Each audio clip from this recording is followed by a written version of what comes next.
So I really just feel blessed. I mean, Liz B, Liz. I think she was the first African American woman in Alcoholics Anonymous, and she died with 69 years. I think that she was sober. Like I got to be with her more than one time and hear her speak. So it's just all the people and the stories that you get to hear. I mean, I just saw something from Liz B, and it's something that I talk about.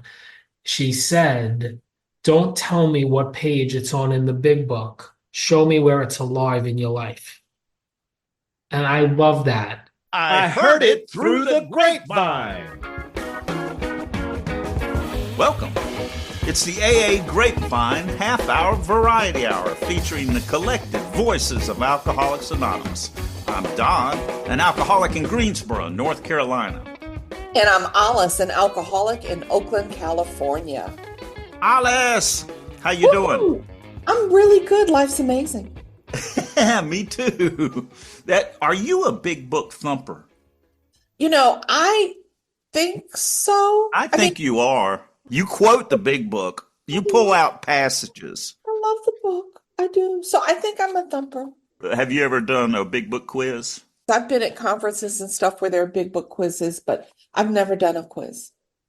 Are you going to? No, I'm not going to quiz you. Ooh. You're the co-host, so you're going to help me do our semi-annual show, Stump the Thumpers, today. We usually have fun on the podcast. Yeah. But if we are doing Stump the Thumpers, we are going to have extra fun today. That's right. Our guest is James Y. from beautiful Charlotte, North Carolina. We're going to get to know him a bit, and then we're going to test his big book knowledge. I met James at the Area 51 Assembly, and he chaired and he gave the lead for the evening's AA meeting, and his share was inspirational, and I got charged up. It was so good, but he has the purest New York City accent I've ever heard, except when I went to the Greenwood group in Brooklyn. There was a lady there who was just pure. I just love regional accents.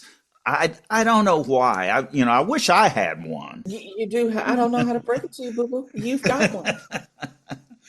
I heard a little bit of James's story, and I understand James was once an inebriant. Do you mean a rum hound? He was in his cups, all right. 3 sheets to the wind. Precisely. To put it in plain and simple language, he's a dipsomaniac. I don't know how to break it to you that dipsomaniac is not plain language, but okay, Don. I don't think that we're supposed to label anyone else a dipsomaniac. I mean, everybody can determine that for themselves. Okay. Well, I won't. We'll ask him after this.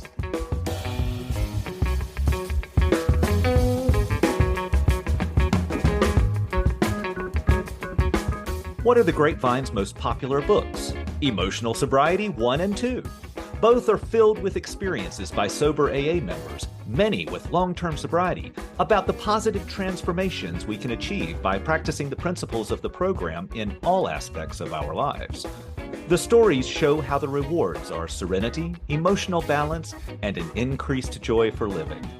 Visit aagrapevine.org/books.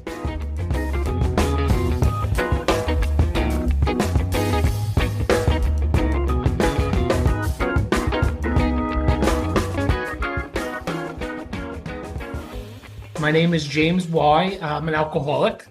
My sobriety date is September 12th, 1995. My home group right now is in the Charlotte area. We meet on Sunday mornings at 11 a.m. And the name of the group is We Are Not Saints.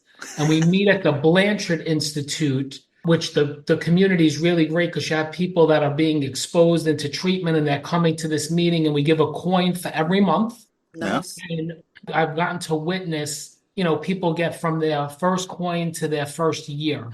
Nice. I love that you found an AA home in your new home. It's one thing to have a house, but to have a home group is a beautiful thing. Yeah, how long have you been in Charlotte? I've been in Charlotte for the past 3 years this September. My whole family relocated here. My brother is in the area too as well. And my brother and I wound up in separate rehabs the same week. Uh, And that was in 1995. And we're both still here. And where was that? Where did you get sober? New York, Staten Island, New York is where we got sober. I was born in Brooklyn. And just this doesn't have anything to do with why I'm a dipsomaniac. Is that what you call me? Yeah, But dipsomania. yes, but when I was born in downtown Brooklyn, and the name of the block I lived on was Tompkins Place. And if you map quest Bill Wayne's house on Clinton Street, I was a half a mile as a little kid from Bill. That's not why I'm an alcoholic. It's just Yeah. like a fun fact. Yeah. Yeah. a fun fact. How did you come to the realization that you were an alcoholic and needed help? Well, I was 26 years old. I was in a hole for about 2 years. I was already in a place where there were no more bars and there were no more girls and there was no more laughing. Yeah. And the ringer was off on the phone. And I was in that pain and loneliness and shame that only an alcoholic really knows, like what those words feel like, not just the words being said. Yeah. I have been looking for help, but not this kind of help. I was looking for show me how to do this right program. I prayed to go to rehab, which I did, but I didn't know rehab meant stop. I thought they were gonna show me how to do it right. I had met Dr. Paul years ago on a sober vacation, and he said the only desire for membership could be a desire to keep drinking, would probably be more accurate than stop drinking. So I thought that was funny. Yeah. It's probably a fair statement because I got here like you at 26 and I didn't come to stop drinking. It was like a pit stop. If I could just get some gas and some new tires, I was going to get a new hairdo and a new job and I was going back out to do it some more. And here I am, right, all these years later. So I totally understand. 2 long, grueling years before you actually get sober. What were those 2 years like? This is something I'll share that it's good to share this like in an AA meeting, but not at the PTA meeting. So you have to know your audience as well. Just the denial of alcoholism. I mean, me and my brother were both in trouble and we went to a detox and I was missing one tooth in the front of my mouth. And I was very embarrassed. Like if I laughed, I would cover my mouth or whatever. And ironically, he was missing one tooth as well.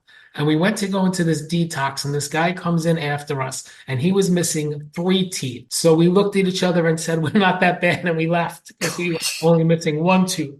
So that's just pointing a little bit to the denial. But, the last 2 years, my anniversary is coming up. It's August. So I could remember I was in a friend's condominium, and my friends had went to Mardi Gras that year. So it was February of 1995.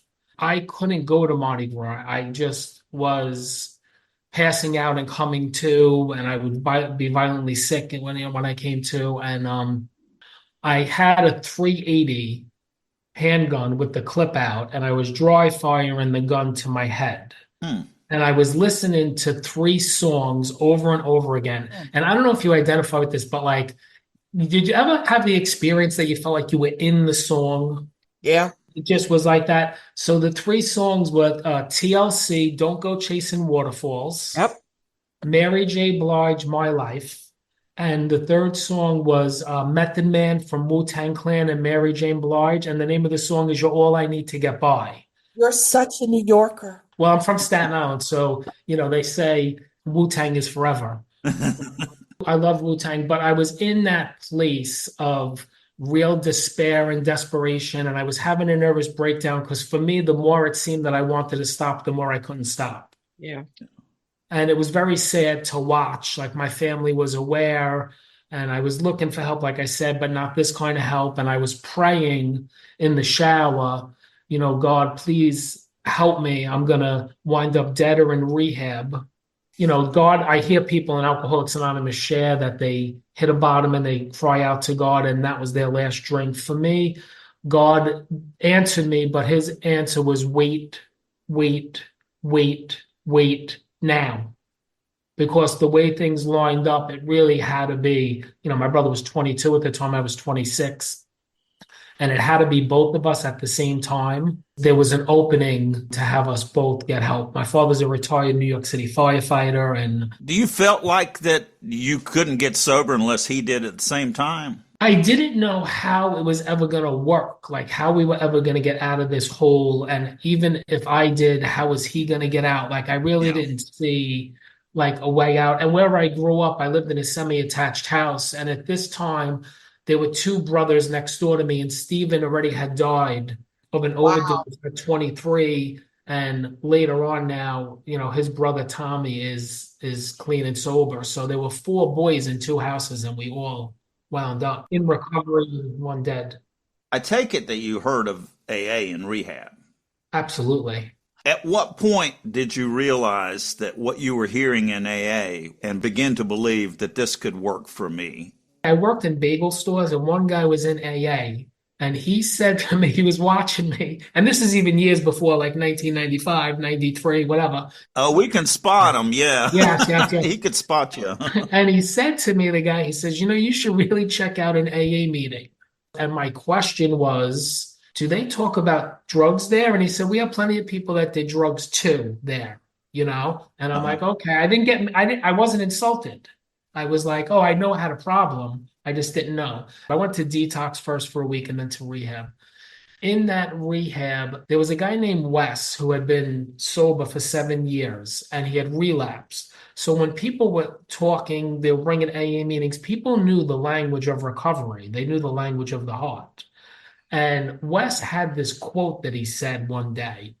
And the quote was, what lies behind us and what lies ahead of us are tiny matters compared to what lies within us. It really touched my heart. So I went to him and I said, can I have that quote? I wanted to write it down. But he didn't give me the quote. He gave me the meditation book. And he wrote in the book, God prints many books, but few special people. Good luck and God bless Wes. And he gave me the book. And that was the first, not the only, the first experience that I had somebody in the AA community pouring love into me. Yeah. And that guy was older than me. He was, I'm white. He was African American, had HIV, but I never saw that guy again. I've been sharing about him for all of these years because he left that much of a mark on my Right. on my life. And that was like my first exposure. I was still in so much denial Yeah. at that point. It took me time to really become clear of my alcoholism and that I was an alcoholic. I still was very foggy, very obsessed with the thought, in that rehab to can't wait to do it again. Yeah. And I That really, I sounds know, like alcoholism. yeah. And people say the sentence that when I got sober, and I understand what they're saying, but for me, the truth is I didn't get sober. I couldn't get sober. If I could have did it, I would have. It was really God's grace, love, and mercy. Yeah. And what he used was Alcoholics Anonymous, all of it. Yeah. The fellowship, the program, and service. When you were talking, I thought of this passage that I pulled my book and looked at. On page 8 in Bill's story, it says, no words can tell of the loneliness and despair I found in the bitter morass of self-pity. Quicksand stretched around me in all directions. I'd met my match. I was overwhelmed. Alcohol was my master. Mhm.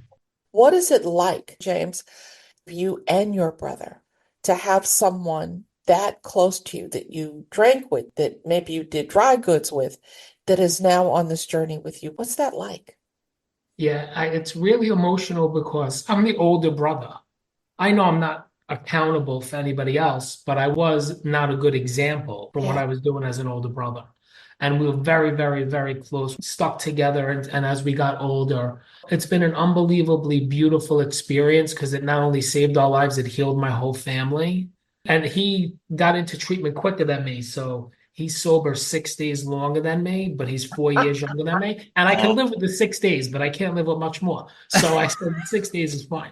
But at our first anniversary, there was a young girl, Christina, that was coming to the meetings, and she had died.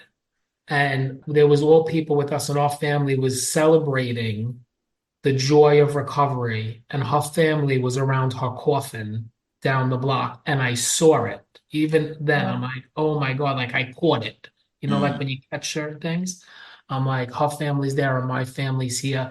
It's been great. I mean, we would, we would go to, we'll go to meetings together, but we grew in our own ways. In the beginning though, we would go to a meeting and then we would get in the car and we would say, "Do you like what I shared?" Yeah, At the right. meeting. Yeah, okay. Little competition there. Yeah, do you like it? Do you like what I said? So it's been a real blessing. And I think for me, it's been a blessing too, because I don't have to carry guilt that I may have carried if it turned out a different way. Yeah, absolutely. It's beautiful. Has service been a part of your journey in Alcoholics Anonymous? Yes, yes. Where I grew up in AA, you had to have 90 days before you could do service. So you had to have that time. And when I had 90 days, they said at the meeting, commitments are up. I didn't even really know what a commitment was. And they were like, you could be the chairman. And I said, what does the chairman do? And they said, the chairman sets up the chairs. That's what they said. But it was I believe it was an 8 o'clock meeting. And you had to get there at 6:30. It was 100 cup coffee pot. And the old timers would get there at 7:30. So the light better be on in the coffee pot. That's right. But it was in a nursery school that you had to pull out the wooden tables and put up about however many wooden tables, however many chairs. It was a big meeting because at that time there wasn't these fill-in meetings like a 4 or 6. That came over years, and the meeting was crowded because there was the North Shore and South Shore. This was on the South Shore of Staten Island, and you had to really set up the meeting. And I also had a commitment at the same time. I took my second commitment on the North Shore of Staten Island, and that was like a little rougher. It was in this church with a puddle, and it was like Puddle? What do you mean a there was puddle? a puddle in the building. They knocked the building down eventually, and There was a puddle in the room that the meeting was. yeah, puddle in the room. It was a cold room. I met my second sponsor there. You Easy mean the does. roof leaked? Yeah, I don't know how the water got there. It was just, On the I've been, floor. yes, it was hardcore. It was not like a comfortable space, but I met great people at that Wow. meeting. That was my second AA commitment. And I've never, whether I'm the greeter, I don't believe I'm ever going to be able to outgive what God has given me. So I always look to take a commitment on my home group, whatever you need. I'll make the coffee. When I moved to North Carolina, they didn't have space. They had a suitcase with all the literature in it. Mhm. And my first commitment in North Carolina, and I was sober however long I was sober, I was the suitcase guy. I brought the suitcase home and brought the suitcase back to the You meeting. brought all the tools for the meeting back and forth. Yeah, yeah. A promotion from being the chairman. Yeah. Yes, yes. I was the suitcase guy, all different, all You became different. the bag man. Yeah. Yes, I don't yes. want the listeners to miss something James said that was subtle but important. Sometimes the meetings that are not fluffy, they're not comfortable, there's not good coffee, there's not a great chair, it's just rough, are the meetings that have so much spirituality and so much depth. Sometimes they're the best meetings. Thank you for pointing that out, James. Yeah, thank you. So, James, what is your recovery like today? You've been sober now all this time. What do you do to stay sober today? Are you well? Are you recovered? And you Yeah. graduated? No, no, no, no, no. I had definitely have not even come close to graduating. And I do a lot of the same things that I've always done. I mean, my experience is I've never disconnected from AA. I've never stopped putting my hand out. I've never stopped sponsoring guys. I've never stopped being sponsored. I got a sponsor when I moved in the area, somebody that I see once a week. Wow. I, What is it like to get a sponsor with long-term sobriety? Do you find it awkward? No, no, not at all. Not at all. I wound up at this meeting called We Need Each Other. My dad was getting operated on and they postponed it and I went and I fell in love with these people. It was 11 o'clock. I go there once a week. But the guy that I found, you get smarter. So one of the things he shared at a meeting is he has a hard time remembering things. So I said, that's a good guy to ask the sponsor because he's not going to remember anything you tell him. And I'm joking halfway, but the guy was just, he's sober since I think 1987. And the people that I'm attracted to personally are the practicers. Yes. He's doing service. He's working with new people. You know, his wife is in recovery. He's just a beautiful person. He's not pretending anything. He's just a human being. I love the practicers. I'm not really a fan of the preachers and the teachers personally, but I do love the practicers. I never recall hearing it framed that way. Yeah, me neither. How many sponsees do you have? I don't know. It's actually funny because I have some people with longer term sobriety, and I am working with a few guys. I just don't. I don't like when people come into a meeting. I'm just going to tell you, this is my opinion. It's I sponsored this many guys or that many guys, like whatever. Uh-huh. I will share this. I have a friend that I sponsored that's working with other guys right now, and he was with people, and he texted me, and he's like, "How many guys have you worked with the big buck with?" And I texted him back, and my response was, "I don't know, but what I do know is every single one of them helped me more than I helped them." So how do you sponsor? That's a better question. Yeah, well, and again, I guess it depends on, like, right now I'm working with a couple of guys. Once a week, I go to a rehab in the area that has a 12 o'clock meeting every day in the treatment center, and I go there once a week. That's where, like, the front lines to me, that's Oh, the front yeah. line. And that to me is the keys to the kingdom. Because there's not one single thing that I've mastered, going back to where you recovered. There's not one single thing that I've mastered. And nothing keeps it alive for me like remembering where God took me from and where God has brought me to. That bitter morass, man. You know, that's why I think in Bill's story, he says nothing sets him right up on his feet than going back to the place he got sober at, right?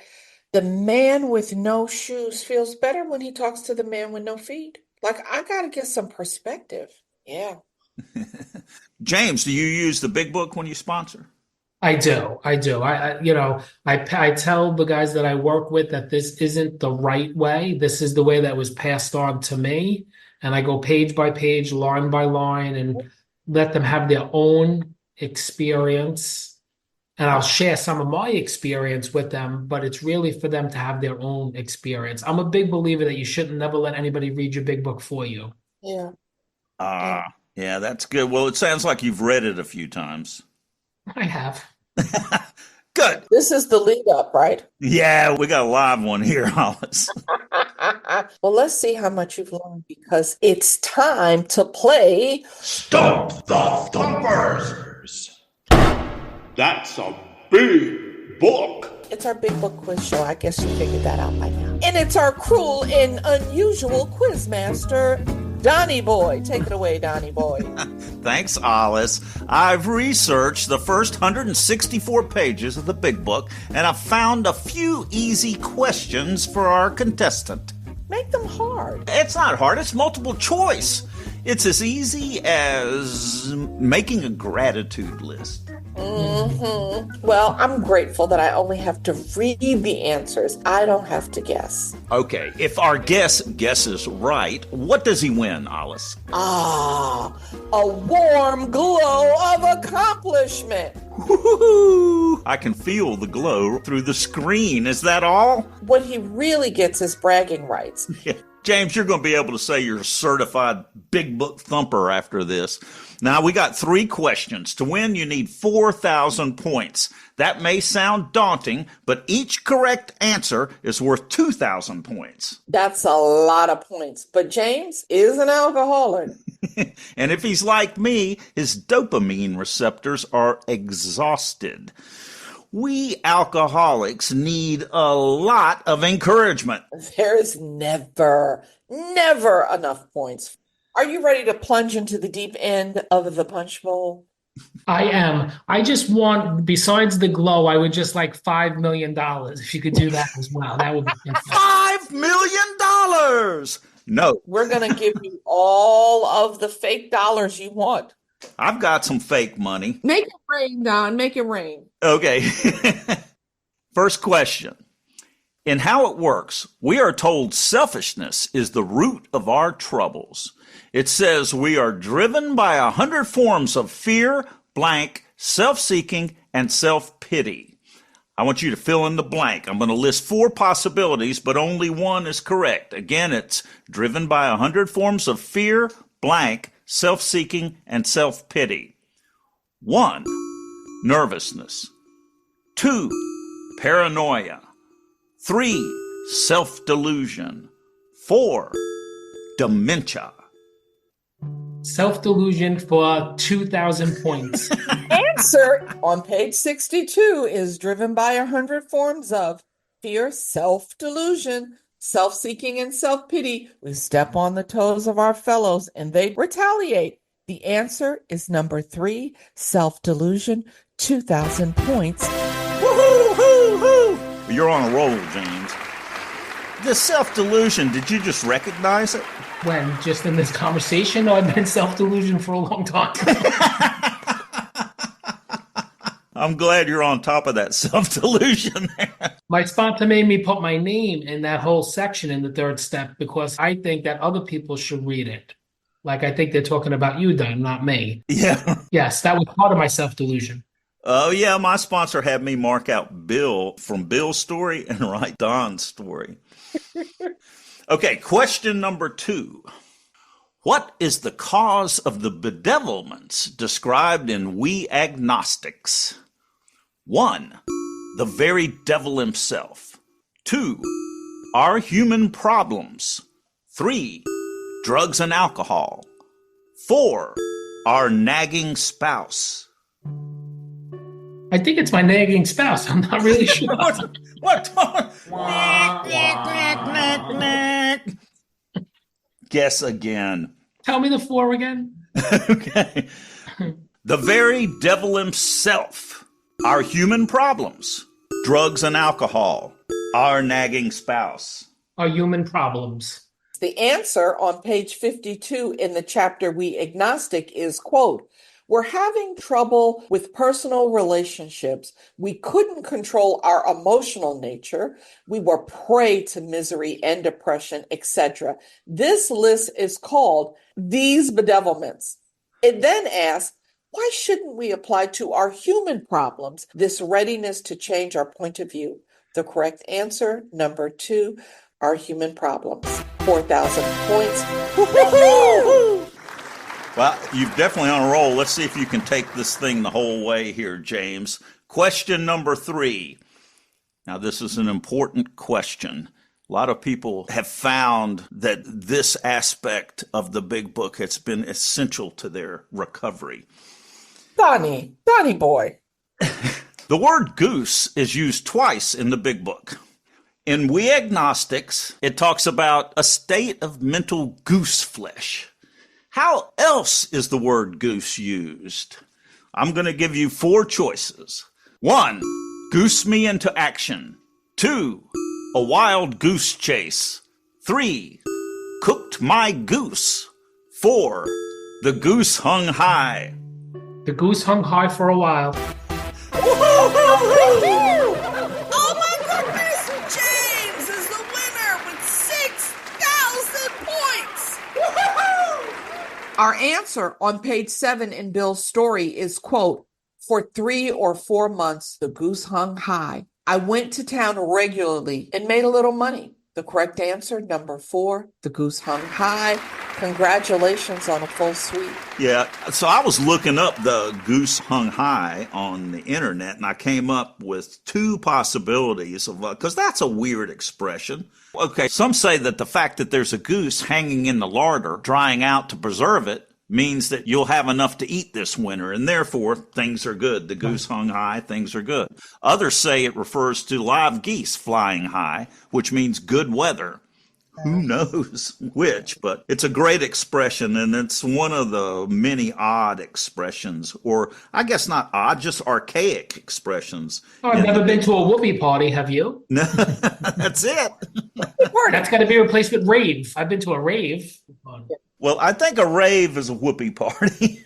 So, Olis, how many points did James got get? all the points. All the points that were available to get, James got. James got 6,000 points. Got all 3 right. Woohoo! James, thanks so much for playing the Thank game. you, Don.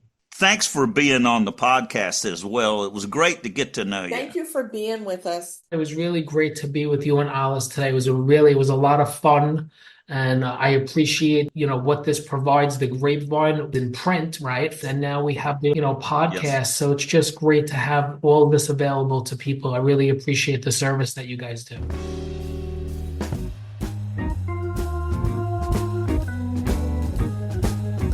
Happy birthday, Grapevine! June 1944 to 2024, 80 wonderful years. Help us celebrate. Get your groups and areas involved.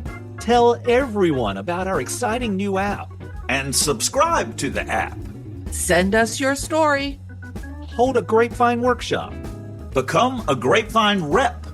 Get your group or district to hold a Grapevine event.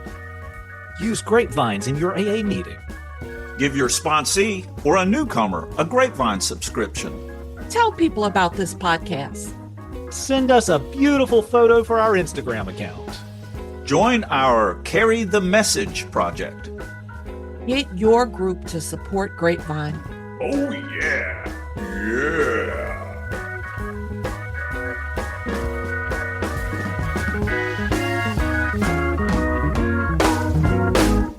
I'm at the very wit's end. Cuckoo. They should call the next big book the 6th edition. Why? I can't ask my sponsees to pick up a 5th.